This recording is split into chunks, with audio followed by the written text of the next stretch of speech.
We're here post-debate, and we're with the Eyewitness News political analyst Joe Fleming. Joe, I got to ask you, did you see any winners or losers in this debate? Well, I did tonight, Tim. I was surprised with Anthony Gemmer. He did not come across the way I expected him in this debate. He seemed a little bit nervous. He seemed laid back. I think he missed many opportunities in this debate to try to paint the other opponents as political insiders, especially early on when you asked him, you just became a Democrat.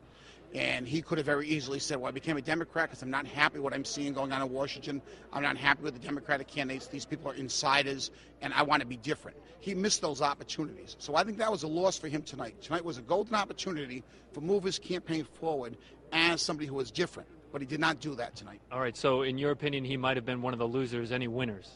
Well, I thought Bill Lynch did a good job tonight. I thought David Siegel, first-time candidate up there, never having done this before, did a decent job getting himself across to the voters. David Cicilline obviously is well-polished, comes across, but it was very plain to see that David Cicilline tonight, based on the other candidate's perception, is the front-runner in this race. He has that target on his back. The candidates basically took shots at him. Bill Lynch took at least 3 different shots. The mayor said, well, that's what they're going to do. Come after me. I'm going to talk about the issues. However, when you're the front runner, you can't ignore people coming after you. You have to answer those questions. If you don't, it's going to become reality in politics. And that's a double-edged sword for Mr. Cicilline, isn't it? That he has experience, yet he also has a record that you can harp on, and that happened tonight. Yes, and especially in the city of Providence, where the education has been low over the years, where you have a budget problem in the city. So he becomes an easy target. He's also perceived as the front runner in the race. So I think you're going to see a lot more of this over the next month or so. I think you'll see the candidates taking more shots at David Cicilline, trying to bring him down. The question is, if you bring David Cicilline down, the votes may not necessarily go to Bill Lynch. They could go to one of the other 2 candidates also. Were there any surprises for you tonight? Well, the biggest surprise, I thought, again, was Anthony Gemmer when he said he's going to repeal all the Bush tax cuts. Was that a political landmine? I think that could be, because I think if he starts showing up in the polls, his opponents are going to take that quote and go back and say he's really hurting the lower-income people in Rhode Island, the middle-class people in Rhode Island. So that could come back to haunt him, depending on how he does in the polls.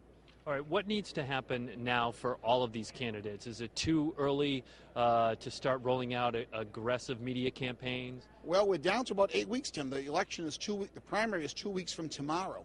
They all have to get aggressive. Tonight was really the kickoff of the campaign. Up to this point, there was no real aggressive campaign going on as far as media. But I would expect the next 2 to 3 weeks, you're going to see these candidates start to roll out the media by. I think Mayor Cicilline, who has the most money, will get his campaign moving with media, trying to get a positive message about himself out there.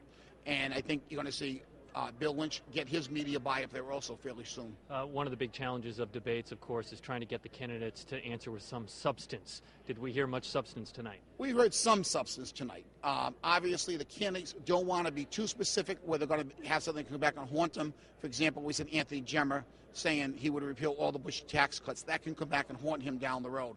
But we saw them agreeing more than disagreeing on the issues, but no real specifics. Bill Lynch has specifics with term issues, but other areas, David Cicilline cited things where he's proposals. Anthony Gemmer talked about his focus, but they didn't really give a lot of specific details. After the gubernatorial debate, one of the things that struck you and I is that Ken Block won the most relaxed award out there, and he was the political rookie, if you will. Yeah. Who wins the most relaxed award tonight? Of the people, David Siegel, I think, was a little bit more relaxed, being a first-timer. I thought Anthony Gemmer was not relaxed. I thought he was nervous out there on the stage tonight. Bill Lynch and David Cicilline, they've done this many times in front of TV cameras, so they were relaxed coming out there. They knew what was going on. With David Siegel, it was something brand new for him. So he was more relaxed, I think, than I expected. All right, let's take a step back from the debate, if we could. Yep. There were some ugly polls out there today for the Democrats. Could November be a referendum on President Obama's agenda? If the economy stays the way it is, I think it could be. I think we're seeing the economy hasn't really turned around. The job rate is still very high of unemployment. These things are what people vote on. And as a result of it, I think we're going to see a lot of angry voters at the polls this November. And I think we can see the Republicans do very well. I don't know if they'll get control of the House of Representatives, but I think they could come very close if the economy doesn't start to move in the right direction. All right. Eyewitness News political analyst Joe Fleming, thank you for your time. My pleasure.